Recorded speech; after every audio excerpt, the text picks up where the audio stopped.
कर पढ़ाई कर रहे होंगे और कहीं ना कहीं प्यारे बच्चे आप अपने इंग्लिश क्लास का भी इंतजार कर रहे थे। यहाँ मेरे प्यारे बच्चों आपका इंतजार खत्म होता है। हम दीपक शर्मा एक बार तहे दिल से सारे प्यारे बच्चों का बहुत बहुत स्वागत करते हैं आपके अपने प्यारे से प्लेटफॉर्म पे, टारगेट बोर्ड पे। तो प्यारे बच्चे, जैसा कि आप सभी जानते हैं कि आज का जो क्लास होने वाला है, आज की इस क्लास में हम लोग बच्चे अपने 10th चैप्टर का पार्ट नंबर 8 कंप्लीट करने जा रहे हैं। इसके पहले प्यारे बच्चे 10 चैप्टर से हमने 7 लेक्चर ले चुके हैं और इन 7 लेक्चर में हमने आपको प्रेजेंट टेंस और पास्ट टेंस दोनों चैप्टर को हमने, है ना, प्रेजेंट टेंस हो चाहे पास्ट टेंस हो, इसको हमने ट्रांसलेशन मेथड से कंप्लीट कर दिया था, है ना। प्रेजेंट टेंस को प्यारे बच्चे हमने आपको बताया था ट्रांसलेशन मेथड से भी और उसको fill in the blanks method से भी बताया था ना। और आज बच्चे हम चर्चा करने जा रहे हैं किसकी? आज हम चर्चा करेंगे पास्ट टेंस के फिल इन द ब्लैंक्स वाले मेथड पे, है ना।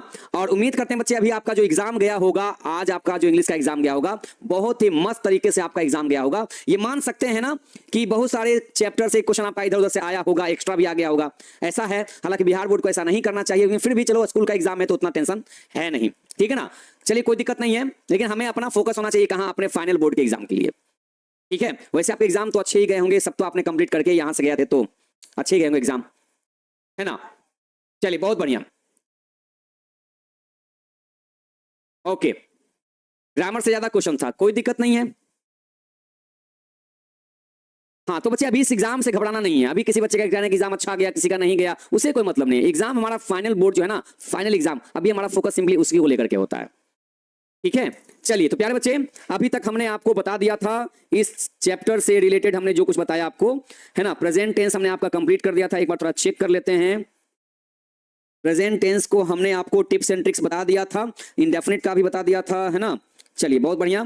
तो हमने आपको टिप्स एंड ट्रिक्स में प्रेजेंट में आपको हमने बता दिया, ओके। प्रेजेंट का बता चुके हैं, ट्रांसलेशन कंप्लीट हो चुका, अब हम आ चुके हैं किसमें? पास्ट में। तो भाई साहब पास्ट, लास्ट हमने जो क्लास लिया था ना, लास्ट क्लास में हमने आपको पास्ट परफेक्ट टेंस बताया था और पास्ट परफेक्ट कॉन्टिन्यूअस टेंस तक हमने कंप्लीट कर दिया था, ठीक है। यहां तक चीजें हमने पढ़ा दी थी। अब बात करते हैं पास्ट टेंस को उसके ट्रिक के हिसाब से, है ना, उसके फिल इन द ब्लैंक्स वाले मेथड के हिसाब से सीखने की बारी है। तो पास्ट टेंस के जितने भी पास्ट टेंस में टॉपिक आते हैं, चाहे पास्ट इंडेफिनिट हो, पास्ट कॉन्टिन्यूअस हो, चाहे पास्ट परफेक्ट हो, चाहे पास्ट परफेक्ट कॉन्टिन्यूअस टेंस का हो, ठीक है, ओके। हाँ ज्यादातर ग्रामर से क्वेश्चन था तो कोई बात नहीं है, अभी तो आपको आदत लगा ही रहे हैं ग्रामर में हम, है ना। अभी तो ग्रामर का सारा चैप्टर हम पढ़ाए भी नहीं है, लेकिन फिर भी एग्जाम में पूछा गया है तो क्या कर सकते हैं भाई, हम तो अपने एग्जाम के सिलेबस के हिसाब से चल सकते हैं ना। तो एग्जाम फाइनल एग्जाम का देखा जाएगा, ठीक है। चलिए यहां देखें बच्चे, तो पास्ट टेंस में टिप्स नंबर 1 की अगर हम बात करें, पास्ट टेंस अगर हमारे सामने क्वेश्चन आ जाए फिल इन द ब्लैंक्स में अगर कि वर्ब का कौन सा फॉर्म यूज होगा, तो उसे हम कैसे बनाएंगे। तो टिप्स नंबर 1 कहता है, क्या कहता है? कहता है कि जिस इंग्लिश सेंटेंस में, जिस अंग्रेजी वाले वाक्य में इनमें से कोई भी एक वर्ड, इनमें से कोई भी एक वर्ड, ओके, इनमें से कोई भी एक वर्ड, जैसे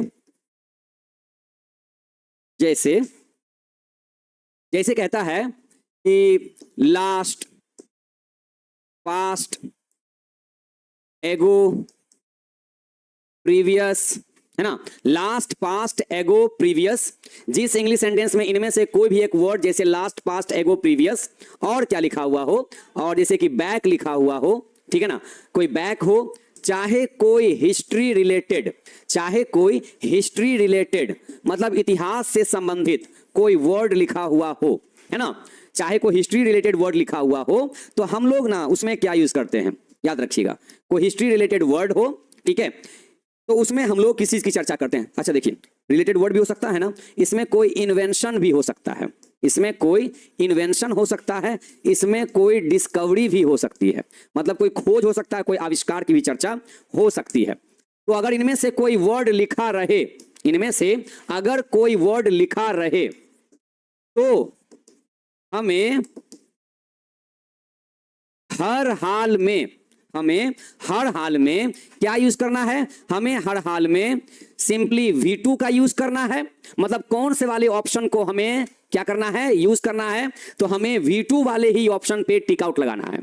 ओके, V2 वाले ऑप्शन को। और अगर मान लेते हैं कि V2 का ऑप्शन अगर नहीं रहा, उन 4 ऑप्शन में V2 का ऑप्शन अगर नहीं रहा, तो हम किस पे लगाएंगे, है ना? तो भाई साहब हम क्या करेंगे ना, अगर V2 का ऑप्शन नहीं रहा तो हम डिड नॉट के साथ V1 वाले ऑप्शन पर टिक आउट लगाएंगे। किस पे? डिड नॉट के साथ V1 वाले ऑप्शन पे। और अगर आपके ऑप्शन में अगर ये दोनों नहीं रहा, तब हम क्या करेंगे, तो हम लगाएंगे किस पे, हम वॉज या वर के साथ V4 वाले वर्ब फॉर्म पे टिक आउट लगाएंगे। ओके, मतलब कहने का कि आज के बाद से कहीं पर अगर टेंस का क्वेश्चन पूछा गया है जिसमें कह रहा हो कि एक ऐसा इंग्लिश सेंटेंस लिखा हुआ हो जिनमें या तो लास्ट या पास्ट या एगो या प्रीवियस या बैक या हिस्ट्री या कोई इतिहास से संबंधित कोई शब्द लिखा हो, इतिहास से संबंधित, जैसे कि मान लीजिए गांधी जी की मृत्यु हो गई, है ना, ताजमहल का निर्माण कराया गया, या फिर इस फोन की खोज की गई, फोन का आविष्कार किया गया, है ना, अमेरिका की खोज की गई, तो ये सब क्या हो गया, ये सब इतिहास संबंधित बातें हैं। तो अगर चाहे तो ये वर्ड लिखा मिल जाए, चाहे कोई इतिहास से लिया गया कोई वर्ड हो, चाहे वो आविष्कार हो, चाहे वो खोज हो, तो इनमें से अगर कोई वर्ड आपको लिखा मिल जाए तो हमें हर हाल में V2 वाले ऑप्शन पे टिक आउट लगाना है। अगर बाय चांस ऑप्शन V2 वाला नहीं रहा तो पक्का है कि डिड नॉट के साथ V1 जरूर देगा, और अगर इन दोनों में से कोई नहीं रहा तो पक्का है कि ये तो जरूर दे ही देगा। अब आपका सवाल, आपके मन में जो डाउट है, कहेंगे सर अगर तीनों में से 2 को दे दिया तब हम क्या करेंगे, है ना, अगर तीनों में से अगर 2 को दे दिया तो हम क्या करेंगे, हम किस पे टिक आउट लगाएंगे, या मान लीजिए अगर तीनों आ गया तब हम क्या करेंगे। नहीं बच्चे, ऐसा नहीं हो सकता है, या तो V2 रहेगा, V2 रहेगा तो इन दोनों में से कोई नहीं रहेगा, डिड नॉट रहेगा, डिड नॉट के साथ V1 तो V2 और ये सब नहीं रहेगा, और अगर ये रहा गया तो वो दोनों नहीं रहेगा। समझ गए ना? तो ऐसा होगा ही होगा, ठीक है ना, आपको टेंशन नहीं लेना है। चलिए, ये तो हो गया टिप्स एंड ट्रिक्स हो गया। अब इस पे थोड़ा सा देख लेते हैं क्वेश्चन बना के भी कि भाई कहीं हमें कंफ्यूजन तो नहीं हो जाएगा। तो देख लेते हैं, यहाँ एक क्वेश्चन को देखते हैं। क्वेश्चन से हमने लिखा, यहां देखिए, he dash to me last evening. Okay, ये देखिए, अच्छा इसमें और भी वर्ड है भाई, इसमें एक और वर्ड मिसिंग हो गया, इसमें एक वर्ड एक और मिस हो गया, मेन वर्ड, सॉरी इसके लिए। बगल में यहां लिख देते हैं क्या, यस्टरडे। क्या है भाई, यस्टरडे। ओके, यस्टरडे, ठीक है। कोई हिस्ट्री रिलेटेड वर्ड हो, चाहे आपका यहाँ यस्टरडे लिखा हो, चाहे इन्वेंशन हो, चाहे डिस्कवरी हो, समझ गए ना, आपके पास यही ऑप्शंस हैं यूज करने के। अब देखिए, ये क्वेश्चन पूछा गया, इसका 4 ऑप्शन, यहां हमने लिखा कम्स, दूसरा हमने ऑप्शन दिया केम, थर्ड ऑप्शन है हैज कम, और फोर्थ ऑप्शन रखते हैं कम्स, ठीक है, या इज कमिंग रख देते हैं। जरा ध्यान से बच्चे देखिए, तो ये आपके सामने हमने क्वेश्चन लिखा, he dash to me last evening. अच्छा मान लीजिए बिना पढ़े होता तो क्या बनाते हैं, यहां तो मन करता कुछ भी लगा देने का, हम तो यहां ही के साथ V5 भी लगा देते, ही के साथ हम हैज भी लगा सकते थे, ही के साथ हम इज भी लगा सकते हैं, लेकिन वो कौन ऐसा वर्ड जो कह रहा है कि नहीं 4 में से एक ही ऑप्शन चलेगा, और वो कौन सा होगा, है ना, कौन सा होगा, तो कहिएगा कि अगर हमारे इंग्लिश सेंटेंस में last, past, ago, previous, back, yesterday, history related word, invention, discovery लिखा हुआ हो, तो हमें हर हाल में सबसे पहले किसको देखना है, तो V2 वाले को देखना है। अब इसमें V2 कौन है भाई साहब, आपको पता होगा कि कम, ये तो V5 हो गया, ये V2 हो गया, ये तो V3 हो गया, और ये V4 हो गया। तो कहता है कि V4 हो सकता है, लेकिन वॉजवर चाहिए। क्या इसमें वॉजवर है? नहीं है। तो पक्का है कि जब ये नहीं है तो ये होगा, डिड नॉट वाला ऑप्शन है क्या, वो भी नहीं है। तो जब ये और ये नहीं है तो क्या होगा, V2 होगा। तो V2 वाला ऑप्शन देखिए हमारा सही हो गया। तो ऐसे ना हम चीजों को बनाते हैं टेंस में, कि अगर हमें सेंटेंस का हिंदी करना आए चाहे ना आए, फिर भी हम टेंस के क्वेश्चन को बनाते हैं, है ना। तो इसी बच्चे यही वो टिप्स एंड ट्रिक्स होते हैं, ठीक है ना। अभी आपको और एग्जाम्पल देते हैं, अभी आपको और भी एग्जाम्पल देते हैं। देखिए, हमने लिखा yesterday I dash him. Okay, अब यहां ऑप्शन देते हैं, देखिए ऑप्शन देते हैं। पहला ऑप्शन है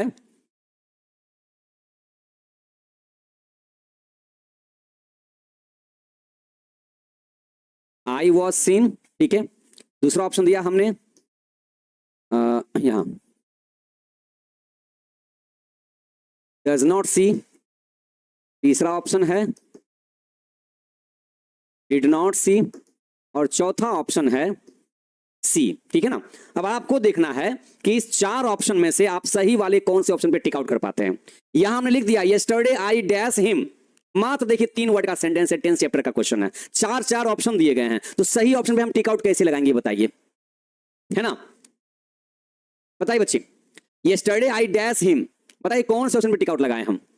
हमने कहा कि जिस भी इंग्लिश सेंटेंस में कहीं पर भी अगर चाहे शुरू में, बीच में, लास्ट में कहीं पर एगो, last, past, previous, back, yesterday, इनमें से अगर कोई एक वर्ड लिखा मिल जाए तो हमारे पास आंसर में तीन तीन ऑप्शन है। सबसे पहले हमारा ध्यान किस पे जाएगा? V2 वाले पे जाएगा। क्या इन चार ऑप्शन में कहीं पर V2 है? कहीं पर V2 है क्या? तो C का V2 क्या होता है? C का V2 होता है सा। कहीं पर V2 लिखा हुआ है? देखिए तो कहीं पर है? नहीं है। तो V2 नहीं है तो क्या होगा? क्या डिड नॉट के साथ V1 है? क्या वॉजवर के साथ V4 है? तो देखते हैं, चेक करते हैं। वॉजवर है लेकिन V4 नहीं है, तो ये भी चला गया, ये भी नहीं होगा। उसमें डज नॉट का कोई ऑप्शन ही नहीं दे रहा है ना। V1 तो होगा ही नहीं अकेले, ये भी चला गया। बचा क्या? देखिए तो डिड नॉट के साथ V1 यहां पर ऑप्शन में है, तो हम कह सकते हैं कि तीसरा ऑप्शन हमारा सही ऑप्शन कहलाएगा, है ना, कह सकते हैं ना। तो चार में से तीन जब नहीं तो चौथा हमारा आंसर बिल्कुल रेडी है। तो यस्टरडे, देखिए हमने कहा ना कि जब V2 नहीं रहेगा तो डिड नॉट के साथ V1 रहेगा, है ना। एक और एग्जांपल देखिए आपको देते हैं। हमारे पास तीन तीन ऑप्शन है इस तरह के वर्ड के लिए हमारे पास देखिए तीन तीन ऑप्शन है। V2 नहीं रहा तो क्या दिक्कत है? डिड नॉट के साथ V1 रहेगा। दोनों में से वो नहीं रहा तो क्या होगा? ये तो रहेगा ना पक्का। देखते हैं क्वेश्चन में करके, है ना। 5 days ago, 5 दिन पहले, 5 days ago they dash a movie। Okay, अब यहां देखिए ऑप्शन देते हैं, ऑप्शन दे रहे हैं यहां पर।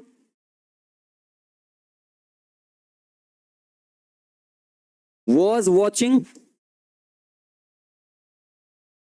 were watching, ठीक है। तीसरा ऑप्शन है वॉच, और फोर्थ ऑप्शन है दे डिड नॉट वॉचेस, ठीक है। अब बताइए बच्चे, ये रहा आपके सामने क्वेश्चन, 10th चैप्टर का क्वेश्चन है, क्योंकि वर्ड फॉर्म से पता चल रहा है ना। अब सही ऑप्शन पे आपको टिक आउट करना, बताइए क्या होना चाहिए? 5 days ago they dash a movie, है ना। हमने देखा कि जिस इंग्लिश सेंटेंस में कहीं पर last, past, ago, previous, yesterday लिखा हो, then we have 3 options to be taken out. Okay, हमारे पास 3 ऑप्शन वहां पर है निकालने के लिए, जैसे कि या तो V2 वाला ऑप्शन, या तो डिड नॉट के साथ V1, या वॉजवर के साथ V4, है ना। अब बताइए सही क्या होना चाहिए? बताइए क्या इसमें सही होगा? पहले चेक करते हैं इसमें V2 है क्या? V2 है क्या इसमें? तो वॉच का V2 होता है वॉच्ड, इसमें V2 तो कहीं नहीं दिख रहा है। कोई बात नहीं, 2 ऑप्शन अभी मेरे पास बाकी हैं। V2 नहीं हो तो क्या हुआ? 2 ऑप्शन और हैं। डिड नॉट के साथ V1 है क्या? चेक करते हैं, कहीं पर डिड नॉट लिखा हुआ है क्या? हाँ, यहां लिखा हुआ है, तो यहां डिड नॉट तो है, लेकिन हमें क्या चाहिए? डिड नॉट के साथ V1, बल यहां क्या लिख दिया? ये तो डिड नॉट के साथ V5 लिख दिया है। ये ऑप्शन तो भाई नहीं चलेगा। डिड नॉट चलेगा लेकिन साथ में V1 होना चाहिए था, तो इस हिसाब से हमारा ये भी वाला ऑप्शन रॉन्ग हो गया, है ना। और यहां देखिए V1 तो इसमें चलेगा नहीं, तो होगा क्या? या तो V2 या तो डिड नॉट के साथ V1, दोनों में से कोई नहीं, तो बचा क्या? वॉजवर के साथ V4। तो अब देखिए वॉज भी है, वर भी है, लेकिन हमें पता है कि दे के साथ में हम वॉज नहीं लगा सकते हैं, दे के साथ में वर का यूज करते हैं, तो यहां पर ये वाला पॉइंट कट गया। तो 4 में से 3 ऑप्शन हमने को क्या किया? छांट दिया, टर्मिनेट कर दिया। जो बच गया हमारा आंसर हो गया, है ना। देखिए आराम से सेंटेंस बन गया। तो हमने कहा कि 3 में से कोई एक ही ऑप्शन आपका सही माना जाएगा, जो कि आपको ऑप्शन में दिया रहेगा। तीनों ऑप्शन साथ में कभी नहीं रहेगा। ओके, चलिए भाई थोड़ा सा और एग्जांपल देखते हैं, थोड़ा सा और एग्जांपल देखते हैं, है ना। अभी एग्जांपल बिना बनाए ना आगे नहीं बढ़ेंगे। ये देखिए हमने लिखा Columbus dash America. Okay, Columbus dash America, option है डिस्कवर। सेकेंड ऑप्शन बच्चे बनाइएगा इस बार खुद से आप लोग, discovered, has discovered. Okay, has discovered. और 4th नंबर ऑप्शन है, क्या है भाई? डिस्कवर्स। आप जरा बनाइएगा यहां पर। ओके, आप जरा बच्चे बनाइएगा यहां पर। इनमें बताइए यहां पर सही से कौन सा अंग्रेजी यूज होगा? बताइए। इसमें कोई भी एक वर्ड लिखा हुआ नहीं है, ना लास्ट, ना पास्ट, ना एगो, ना प्रीवियस, ना यस्टरडे, कुछ भी लिखा हुआ नहीं है। फिर भी सेंटेंस कह रहा है इसमें कि वही V2 होंगे, नहीं तो डिड नॉट के साथ V1 होंगे, और नहीं तो फिर वॉजवर के साथ V4 होंगे। क्यों? क्योंकि ये इस सेंटेंस में क्या लिखा हुआ है भाई? क्या है ये बताइए? कोलंबस। कोलंबस क्या था, है ना। कोलंबस एक व्यक्ति था जिसने अमेरिका की खोज करी थी। हमने इतिहास में पढ़ा है, तो ये बात कहां से आ गई? ये बात आ गई हिस्ट्री से। इतिहास से रिलेटेड अगर कोई वर्ड की जानकारी आपको दे रहा हो सेंटेंस में, तो समझ जाइए वही 3 ऑप्शन काम करेगा, या तो V2 डिड नॉट के साथ V1, और ना तो फिर लास्ट में वॉजवर के साथ V4। आइए देखते हैं। तो फिलहाल V2 है, सबसे पहले हमारा ध्यान V2 पे जाना चाहिए। तो डिस्कवर का V2 क्या होता है? तो डिस्कवर्ड होता है। तो देखिए वाकई इसमें V2 है, हमने टिक आउट लगा दिया, V2 है इसमें, यही तो V2 है, देखिए है ना, V2 है। आगे बनाइए, एक और क्वेश्चन को देते हैं, इसी से देखिए रिलेटेड है। हमने कहा एडिशन डैश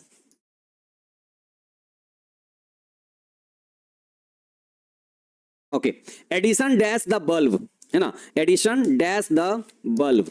तो यहां हमने लिखा invents, invent, invented, has invented. बनाए बच्चे, कैसे बनेगा? एडिसन डैश द बल्ब, है ना, एडिसन ने बल्ब का आविष्कार किया था, ये बात यहां पर लोग जानते हैं, हिस्ट्री से लिया गया है ये, है ना। ओके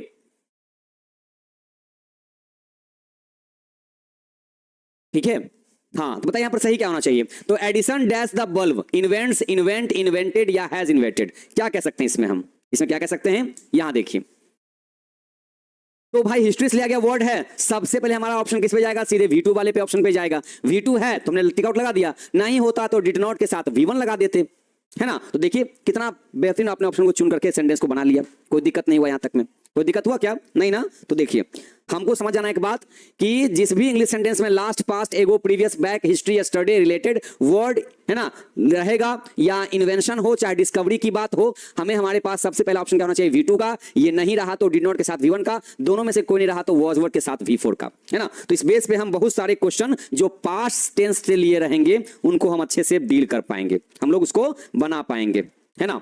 चलिए आगे बढ़ते हैं, अब कुछ और टिप्स एंड ट्रिक्स की तरफ में, कुछ और टिप्स एंड ट्रिक्स की तरफ में हम आगे बढ़ते हैं। यहां देखिए बच्चे, टिप्स नंबर 2 कहता है पास्ट टेंस के बारे में, पास्ट टेंस के बारे में टिप्स एंड ट्रिक्स कहता है। ओके, जब दो इंग्लिश सेंटेंस लिखे हुए हों, जब दो इंग्लिश सेंटेंस हो, जब दो इंग्लिश सेंटेंस हो और दोनों के बीच में, दोनों के बीच में क्या लिखा हुआ हो? तो कहता है कि दोनों के बीच में बिफोर लिखा हुआ हो। क्या लिखा हुआ हो? बिफोर लिखा हुआ हो, बिफोर लिखा हुआ हो। तो हमें एक तरफ, मतलब सेंटेंस का एक तरफ, तो हमें एक तरफ, तो हमें एक तरफ V2, एक तरफ V2 और दूसरी तरफ, एक तरफ V2 और दूसरी तरफ, दूसरी तरफ एड प्लस V3 लिखना होगा, एड प्लस V3 लिखना होगा। ओके, यहां देखिए बच्चे, ध्यान से देखिएगा, कहते हैं कि एक ही जगह पर आपको ना दो सेंटेंस लिखा हुआ रहेगा, दो सेंटेंस। जब दो इंग्लिश सेंटेंस लिखे हुए हों और दोनों के बीच में क्या लिखा हुआ? बिफोर लिखा हुआ।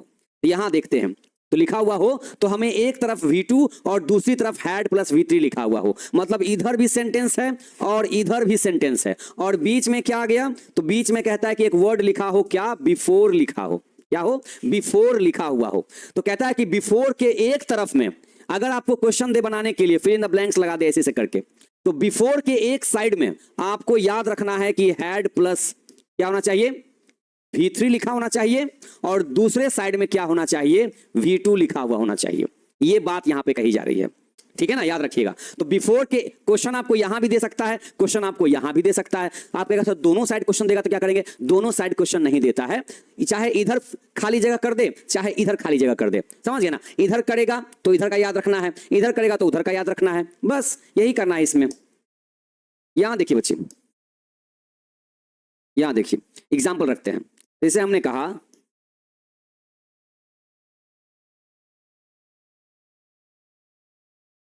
The thief had run away before the police dot dot dot. Okay, अब यहां देखिए ऑप्शन है कम्स, दूसरा ऑप्शन है came, third option were coming, fourth option है हैड कम। अब जब अच्छे ध्यान से देखिए तो सेंटेंस में कैसे इसको डील किया जाए। हमने कहा कि कोई एक ही तरफ आपसे क्वेश्चन कर सकता है, या तो बिफोर के इस साइड या तो बिफोर के उस साइड में। अब यहाँ क्वेश्चन को पहले पढ़िए। The thief had run away, यहाँ देखिए एक तरफ हैड प्लस V3 लिख दिया गया है, बीच में आपको क्या मिल गया, तो बीच में आपको देखिए लिखा मिल गया बिफोर, है ना। बिफोर के एक साइड में हैड प्लस V3 ऑलरेडी लिखा हुआ है, तो फिल इन द ब्लैंक्स वाला क्वेश्चन कहां किया गया, बिफोर के बाद। तो बिफोर के पहले अगर हैड प्लस V3 है तो बिफोर के बाद वहां पर वर्ब का कौन सा फॉर्म होना चाहिए। तो याद है कि भाई बिफोर के एक साइड अगर हैड प्लस V3 हो तो दूसरे साइड में V2 आता है, कोई और नहीं आ सकता है। तो इसमें चार में से कौन सा ऑप्शन आपका जो V2 वाला है, कौन ऑप्शन है जो V2 है। आपको तो पता है कि V2 एकदम अकेले आता है ना। तो कम का V2 क्या होता है, केम होता है। क्या होता है, केम होता है, ठीक है ना। तो the thief had run away before the police came, मतलब पुलिस के आने से पहले ही चोर भाग चुके थे, यही कहना चाहता है यहां पर, है ना। तो ये सब बच्चे आपको पॉइंट मेनली ना ऐसे करके याद रखना पड़ेगा, तभी क्वेश्चन को हम फटाफट फटाफट आराम से सही सही एकदम एक भी बिना गलती किए हम टेंस के क्वेश्चन को बना सकते हैं। अभी तो आपको हम समझा रहे हैं ना, बाद में हम पूरे टेंस का एक साथ प्रैक्टिस करवाएंगे, पूरे प्रेजेंट और पास्ट का, फ्यूचर का भी कराएंगे, लेकिन वो मॉडल वाले चैप्टर में, ठीक है। चलिए बच्चे, तो ये हो गया, देखिए टिप्स नंबर 2 की हमने चर्चा यहां पर अच्छे से कर दी, है ना। आइए बच्चे यहां भी देखिएगा, टिप्स नंबर 3 कहता है, टिप्स नंबर 3 कहता है क्या, कहता है कि जिस इंग्लिश सेंटेंस में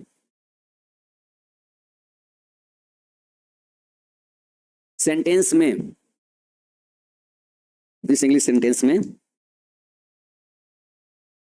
सिंस या फॉर प्लस टाइम, सिंस या फॉर के साथ में टाइम लिखा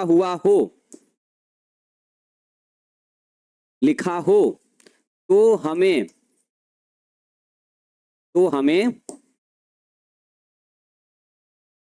हैड बीन के साथ वर्ब प्लस ING मतलब V4 लगाना है। अब आप कहेंगे सही तो हम पढ़ चुके हैं, आपने सर तो कहा था कि जिस सेंटेंस में सिंस या फॉर के साथ टाइम लगता है उसमें तो हैज या हैव के साथ been plus verb plus ING लगता है, हमने कहा था। लेकिन हमने अब ये भी कह रहे हैं कि अगर आपके सेंटेंस में सिंस या फॉर के साथ टाइम दिख जाए तो आपको हैड बीन के साथ V4 भी लगा सकते हैं। अब आप चाहें तो इस ऑप्शन को चूज करें, और अगर आपके ऑप्शन में हैड बीन के साथ V4 नहीं रहेगा तो पक्का है कि हैज या हैव के साथ बीन और साथ में V4 लिखा रहेगा। ओके अब आप कहेंगे सर दोनों ऑप्शन देगा, तब दोनों कैसे हो जाएगा, फिर वही बात हो जाएगी यहां पर, है ना। जब ये रहेंगे तो ये नहीं रहेंगे, जब ये रहेंगे तो ये नहीं रहेंगे। अब आपको दिखा देते हैं सेंटेंस में एग्जांपल देकर के देखिए। हमने कहा कि they dash here for 2 years। Okay अब आपको ऑप्शन देते हैं, देखिए आप किस पे टिक आउट लगाते हैं। हमने लिखा आर वर्किंग, ठीक है। दूसरा ऑप्शन है were working, okay. Third option है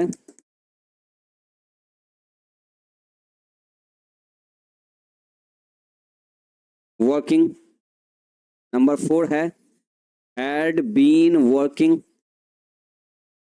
अब बताइए चार में से कौन सा ऑप्शन आपका सही माना जाएगा। कह दिया है साफ साफ, जिस भी इंग्लिश सेंटेंस में सिंस या फॉर के बगल में टाइम मेंशन किया हुआ दिख जाए, ओके, सिंस या फॉर के साथ टाइम लिखा हो तो हमें हैड बीन के साथ V4 चाहे हैज या हैव बीन के साथ V4 पे टिक आउट लगाना है, बस यही ऑप्शन है। तो देखते हैं क्या हमारे सेंटेंस में, इंग्लिश सेंटेंस में क्या सिंस या फॉर के साथ टाइम है। बिल्कुल है, यहां दिया गया देखिए सिंस या फॉर के साथ में टाइम, टाइम कितना, तो 2 साल। तो सिंस या फॉर के साथ टाइम दिख गया, कहने का मतलब या तो ऑप्शन हमारा हैड बीन के साथ V4 सही होगा, और अगर हैड बीन नहीं है तो हैज हैव बीन के साथ V4 लगाएंगे। बस इसका मतलब एक्स्ट्रा जो 2 ऑप्शन अलग से आ गया है उस पर टिक आउट नहीं करेंगे। तो 2 इसमें ऑप्शन कौन सा जो छट जाएगा भाई, ये छट गया, ये देखिए टर्मिनेट हो गया, दोनों चले गए। हालांकि दे के साथ आर भी लगता है, दे के साथ वर्ड भी लगता है, ऑप्शन मेल कर रहा है, बट फिर भी नहीं लगा सकते हैं क्योंकि साफ साफ कह दिया यही होगा। अब बताइए, अब हमारे पास देखिए हैज बीन के साथ भी V4 है, देखिए ये भी ऑप्शन है और ये भी ऑप्शन है, लेकिन याद रखिएगा अभी भी एक ही सही माना जाएगा। कैसे? तो हमें पता है कि दे के साथ हैज जो है ना, दे के साथ में बीन वर्किंग तो ठीक है, लेकिन दे के साथ हैज नहीं लग सकता है। तो दे के साथ देखिए, दे के साथ हैज नहीं बल्कि हैव होना चाहिए था। अगर यहां हैव होता तो सही होता, लेकिन यहां हैव ना देकर बल्कि हैज दे दिया, क्योंकि उसको तो ऑप्शन एक ही को सही करवाना है हमसे, इसलिए ये भी कट गया। तो बचा क्या देखिए, तो हैड बीन के साथ V4 तो हो गया हमारा option, they had been working here. हम दोनों भले ही लिख दिए हैं, लेकिन सही क्या हुआ? क्या दे के साथ हैज लगाइएगा? नहीं लगा पाइएगा, है ना। तो घूम फिर के देखिए वापस किस पे आ गए हम, हैड बीन के साथ V4। तो किसी ना किसी रीजन से 4 में से 3 ऑप्शन आपका कटना तय है, और जो सही है वो आपका सही रहेगा। फिर बात में समझ रहे हैं ना। तो ये सब बच्चे हमको टेंस में सब चीजें बतानी पड़ती हैं, ताकि एग्जाम में उस बच्चे से भी क्वेश्चन बनना चाहिए जिस बच्चे को हिंदी करना नहीं आता है। समझ गए ना? हाँ, ऐसा होना चाहिए। तो टिप्स नंबर 3 काम किया, बिल्कुल काम किया। तो हमने तीनों टिप्स किसका सीखा है? तो पास्ट टेंस का सीखा है। इसमें प्रेजेंट की हम चर्चा हम कर ही नहीं है, ठीक है। चलिए बहुत बढ़िया। अरे भाई साहब, ये छोटा मोटा एग्जाम को लेके आप क्या इतना बात का बतंगर बनाए हुए हैं, है ना। कहां कहां से क्वेश्चन कर दिया, सब सिलेबस के अंदर से किया है, लेकिन अभी तक हम लोग भाई पूरे बुक को थोड़ी कंप्लीट कर दिए हैं, है ना। तो अभी तो हम लोग अपने मेन एग्जाम को फोकस करके पढ़ाई कर रहे हैं, अपने सिलेबस को पूरा कर रहे हैं। स्कूल वाले कहते भी तो नहीं है ना कि हाँ देखिए हम इतना चैप्टर से क्वेश्चन पूछेंगे, ये भी तो नहीं कहते हैं, सीधे जहां तहां से क्वेश्चन कर देते हैं, है ना। लेकिन हम लोग तो अपने सिलेबस के हिसाब से आपको पढ़ाएंगे ना। कोई दिक्कत नहीं बाबू, यहां तक किसी को कोई दिक्कत नहीं है। तो पास्ट टेंस का 3 टिप्स यहां हो गया क्लियर। अब आगे बढ़ते हैं, एक और टिप्स की तरफ में आगे बढ़ते हैं। Tips number 4। Tips number 4, tips number 4 कहता है, जिस इंग्लिश सेंटेंस में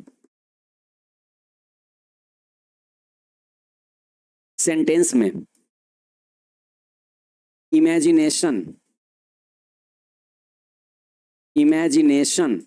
कहने का मतलब कल्पना, मतलब सच्चाई नहीं, कल्पना समझते हैं ना। हाइपोथेटिकल सेंटेंस का मतलब होता है कल्पना करने वाला सेंटेंस, मतलब मानने वाला सेंटेंस। वो है नहीं एक्चुअल में, खाली मान के चल रहे हैं, उसको बोलते हैं कल्पना करो। कल्पना करो मतलब मान लो, है ना। तो जिस इंग्लिश सेंटेंस में इमेजिनेशन मतलब कल्पना, इमेजिनेशन करने वाला, है ना, इमेजिनेशन करने की बात हो तो उसमें सब्जेक्ट चाहे कोई भी हो, सब्जेक्ट चाहे I, we, you, they, he, she, Ram, Shyam, ठीक है, ईटीसी रहे, ठीक है, ईटीसी रहे। लेकिन वर्ब हमेशा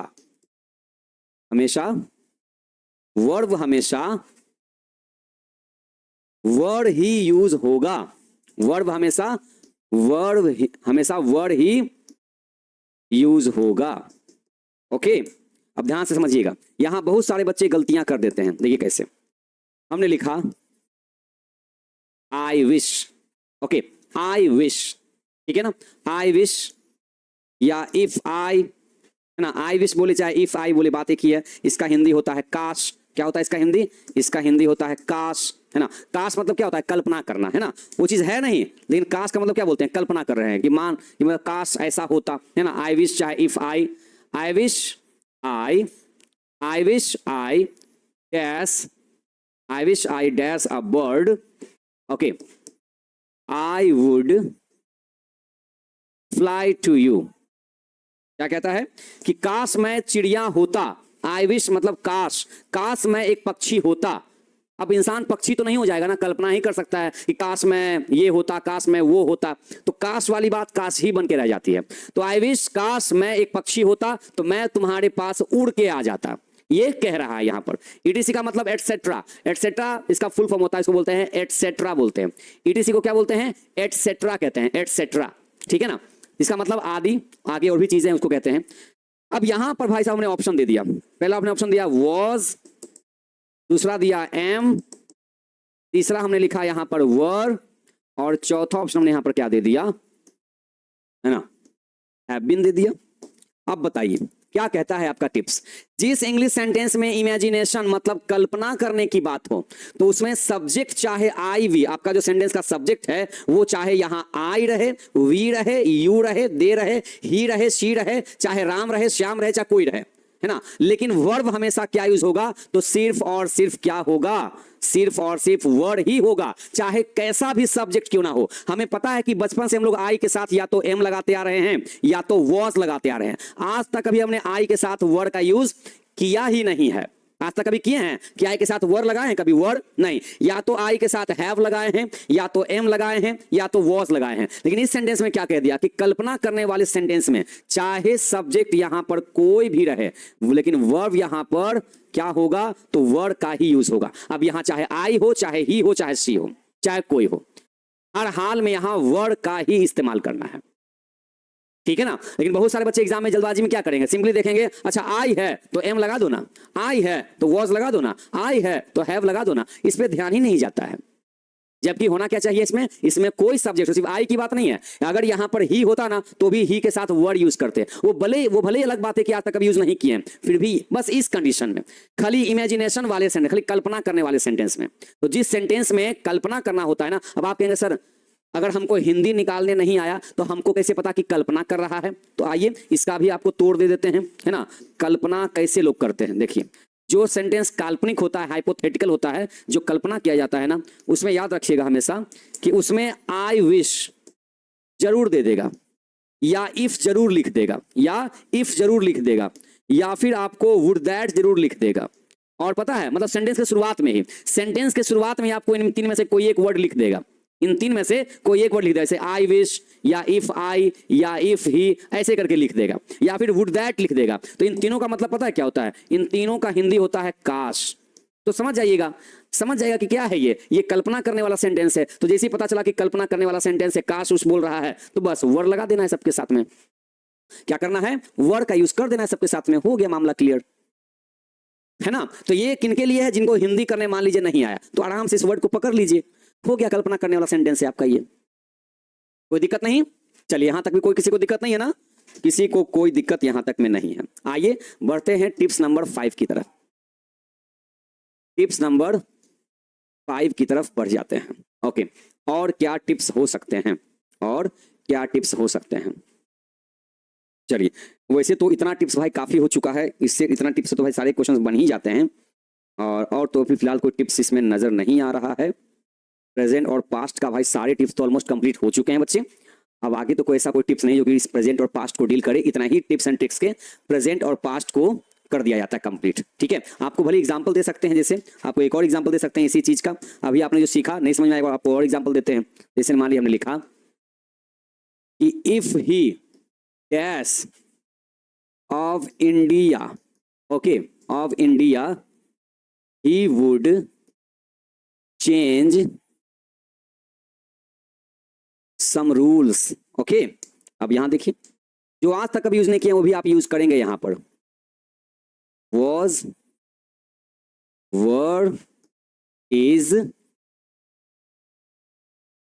या has been, ओके। तो आप यहां पर क्या लगाते बताइए? If he dash of India, okay sorry, यहां पे मिसिंग हो गया पार्ट, यहां मिसिंग हो गया, यहां मिसिंग हो गया भाई साहब, यहां पे होना चाहिए the PM of India. If he dash the PM of India, he would change some rules, है ना। अब मान लिया आपको इसका हिंदी करने नहीं आया तो कोई दिक्कत नहीं है, आपको पकड़ना है कि ये सेंटेंस हमारा क्या है। तो कल्पना करने वाला सेंटेंस है, और कल्पना करने वाला सेंटेंस में क्या होता है? या तो भाई इफ से स्टार्ट कीजिए, या आई विश से स्टार्ट कीजिए, या फिर वुड दैट से स्टार्ट कीजिए, है ना। वुड दैट, यहां से देखिए एक और question, would that she dash my friend, I would help her. देखिए, है ना, कोई भी यहां पर रहेगा ऑप्शन, देखिए हमने लगा दिया वॉज, है ना, इज, वर, हैज बीन। अब देखिए अगर आपको हिंदी भी नहीं करने आएगा भाई, आपको हमने वर्ड बता रखा है कि वुड दैट हो, चाहे इफ हो, चाहे आई विश हो, इन सब का मतलब होता है क्या? इन सब का मतलब हो जाता है क्या होता है? तो इन सब का मतलब होता है काश, और काश का मतलब कब यूज किया जाता है? जब हम लोग कल्पना करने की बात करते हैं। तो कल्पना करने वाले सेंटेंस में क्या कहता है? देखिए, अगर, इफ का मतलब क्या हो गया? अगर। वुड का मतलब क्या हो गया? काश या अगर, है ना? तो अगर वो भारत का प्रधानमंत्री होता, है नहीं, कल्पना कर रहा है कि अगर होता तो वो कुछ नियम कानून को बदल देता, है ना? तो यहां कोई सब्जेक्ट है उसे में मतलब नहीं है। काश वो लड़की मेरी दोस्त होती, है नहीं, मान के चल रहे हैं कि होती, तो मैं उसकी जरूर मदद कर देता, मैं उसकी मदद कर देता। तो यहां सब्जेक्ट चाहे कोई भी हो, ही हो, शी हो, से मतलब नहीं है, सबके साथ यहां पर वर ही लगेगा। यही चीज हमने आपको यहां पर लिख करके बता दिया था। ठीक है, तो ये बच्चे आज का देखिए आपका ये 4 टिप्स एंड ट्रिक्स हमने आपको पास्ट का बता दिया है। यहां पर आपका पास्ट टेंस का ट्रांसलेशन मेथड और आपका यहां फिल इन द मेथड दोनों यहां कंप्लीट हो गया। तो फाइनली आज हमने प्रेजेंट टेंस और पास्ट टेंस को यहां पर कंप्लीट कर लिया है, दोनों मेथड से, ट्रांसलेशन से भी और fill in the blanks method से भी। तो अब बताइए अब आगे क्या करना है? तो अब आगे आपको प्रैक्टिस सेट करना है। अब ये देखना है कि हमने जो 2 टेंस सीखा है, प्रेजेंट और पास्ट, क्या इस डिपार्टमेंट से हमारा क्वेश्चन बनता है कि नहीं बनता है। तो कल एक हम बुक से क्वेश्चन आपको हम ला करके देंगे बनाने के लिए। मतलब कल के क्लास में आपका क्या चलेगा? कल के क्लास में आपका प्रेजेंट और पास्ट दोनों का मिक्सअप आपका क्या चलेगा? प्रैक्टिस सेट चलेगा। समझ गए ना? अभी तक आप जिन चीजों को सीख चुके हैं, कल के क्लास में इन्हीं सब चीजों का आपके सामने क्वेश्चन ला करके प्रैक्टिस कराया जाएगा, ऑप्शन वाइज। किसके वाइज? 4-4 ऑप्शन दे करके, तो आपको बताना है कि 4 में से कौन सा सही ऑप्शन होगा।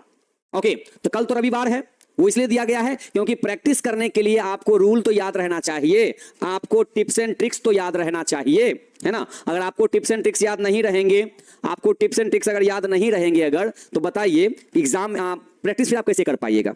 आप प्रैक्टिस कर ही नहीं पाइएगा। तो प्रैक्टिस करने के लिए आपको सारे टिप्स एंड ट्रिक्स याद रखिएगा, सारे टिप्स एंड ट्रिक्स आपको जुबान पर होने चाहिए।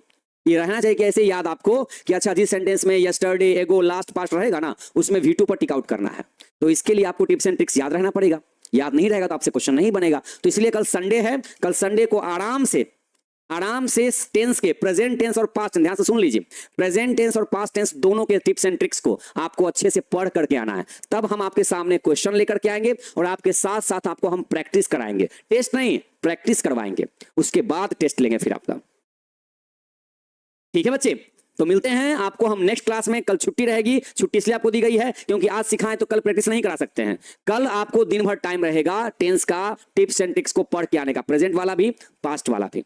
तब हम फिर मंडे को आपको हम प्रैक्टिस सेट लेकर के आएंगे और देखिएगा कितना मजा आएगा टेंस के क्वेश्चन को बनाने में। फिर कहिएगा कि हाँ वाकई टिप्स एंड ट्रिक्स काम करता है। ठीक है बच्चे, वॉइस कब पढ़ाएंगे? मॉडल वर्ब के बाद। अभी टेंस के बाद पहले मॉडल वर्ब पढ़ा देंगे और मॉडल वर्ब पढ़ाने के बाद आपको फिर हम वॉइस पढ़ाएंगे। अभी टाइम है बच्चे, अभी एग्जाम में टाइम है, अभी से क्यों घबरा रहे हैं आप इतना? ग्रामर का हर मोस्ट इंपॉर्टेंट चैप्टर आपको हम पढ़ाएंगे और बहुत ही बेसिक से पढ़ाएंगे। ठीक है, चलिए तो बाकी बच्चे मिलते हैं मंडे को प्रैक्टिस के साथ में। तब तक आप हंसते रहिए, मुस्कुराते रहिए और ज्यादा टेंशन आप एग्जाम का मत लीजिए। जो पढ़ रहे हैं वो तो आप अच्छा पढ़ रहे हैं। ठीक है, तब तक के लिए जय हिंद।